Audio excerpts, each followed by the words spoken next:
Vice ganda ni Resbakan na si Christy Fermin, Vice gumawa ng kanta para kay Christy Fermin.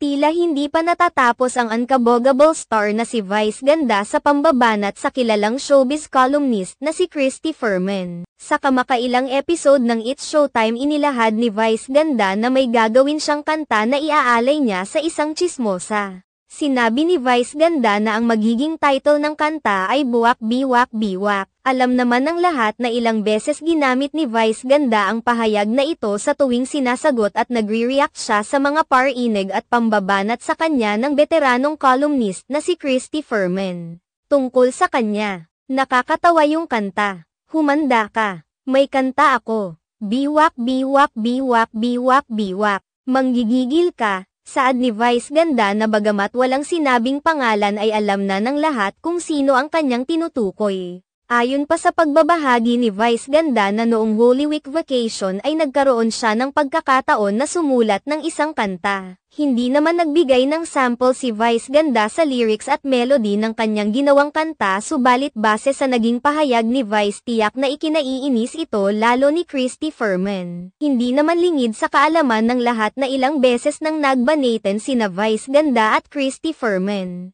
Kamakailan lamang ay nagbahagi ng isang tweet si Vice ganda kung saan makikita ang dalawang mga pangit na nilalang na hinuha ng marami na sina Christy Fermin at kasamahan nito sa kanyang programa na Showbiz Now na at Christy Ferminit.